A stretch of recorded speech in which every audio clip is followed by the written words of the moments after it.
Well, also high on the bill tonight, we had the new European welterweight champion, Kirkland Laing, who's got a big title defence, effectively a world title eliminator against Patrizio Oliva in Italy next month. That's another fight you can see on Sports Night.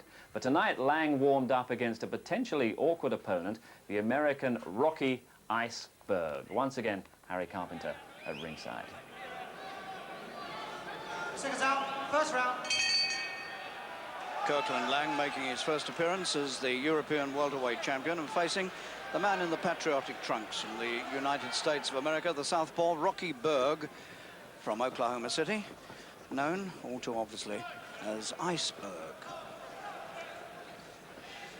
Well, Kirkland Laing is 36 now, but he's not that much older than Berg, who's 32.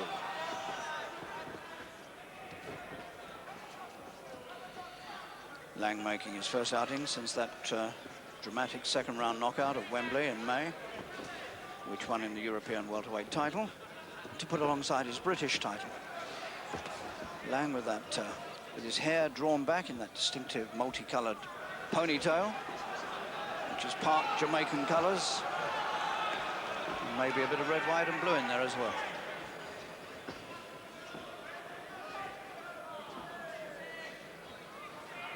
Well, you never know with Kirkland Laing. He calls himself the gifted one, and he's certainly that, but he's been known to have the most terrible nights, as well as the most brilliant. And Laing adopting this usual careless-looking style with the hands down. Let's hope his reactions are sharp tonight. Quite a bit taller than Berg,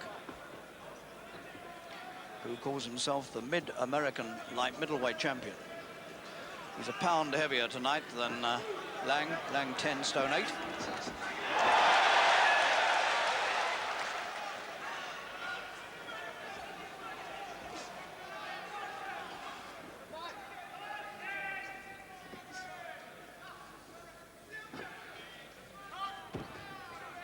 Berg's only been a pro 3 years, but he's amassed 48 professional fights in that time.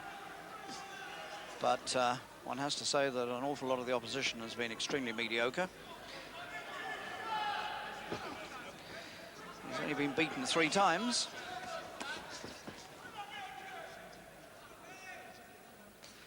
Laing has been a pro for 15 years, 5 times as long, and he's only had 45 fights.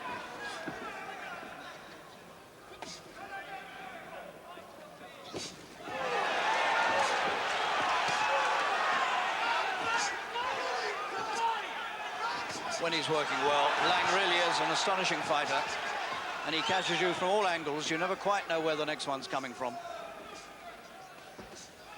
He does all the unorthodox things, like leading with the right hand, but he gets away with it because of these astonishingly quick reflexes.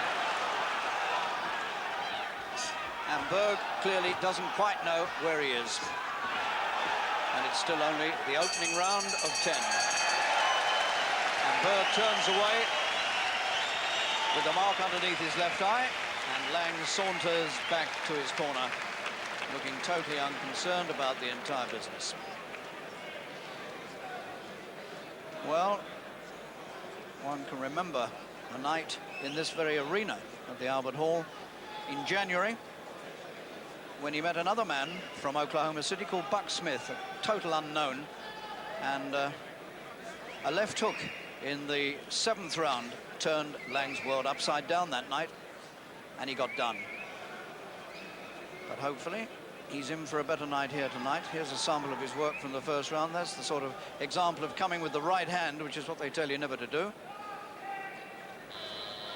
But Laing gets away with most things. Seconds out, round 2.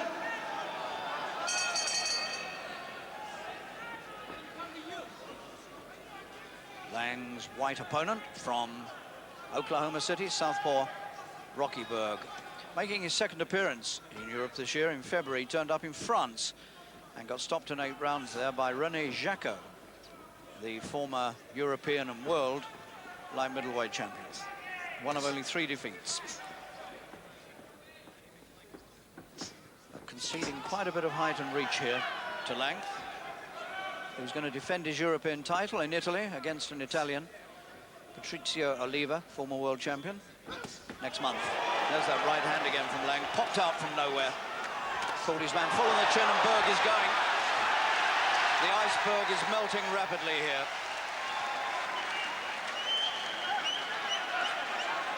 And I don't think he knows where he is. And Larry O'Connell is pointing to his legs, which have gone, and saying, look, that's why I've stopped you. You can't stand up straight. And Laing has won in the second round. And Berg still protesting, and Larry O'Connell still explaining to him gently that he can hardly stand square on his feet. And indeed he couldn't. This is how it ended. It all started with this long right hand from way back. He threatened with it. Then he brought it over. That one. And that was a tremendous punch. And he never, ever recovered from that. He just about went down. But he was out on his feet virtually. An astonishing right hand. Just look at this coming in. Now, just as the man was wide open. And Laing followed him all over the ring. And you can see why Larry O'Connell stopped it. Although he was on his feet, the knees were unhinged. And Kirkland Laing, in his first fight as the European welterweight champion, has put on an impressive display here, perhaps against an opponent of no considerable class, but nonetheless, it was a good performance. And if he fights like that in Italy in November, then hopefully he'll keep his European title. Gentlemen, your appreciation, please. And he warmed up well tonight. Kirkland Laing against Patrizio Oliva. Laing defending his European welterweight title in Italy on November the 14th. Coverage on Sports Night that night. Now, John Kirkland, what a talented fella he is. What do you think he might have achieved over the years with that little bit more consistency and concentration? Oh, it's anything. He could have been undisputed champion, won a couple of weights, maybe moved up to heavier weight. But tremendous talent, and he's still got it there. Like, he still win the championship, you know, with that type of talent, that punch.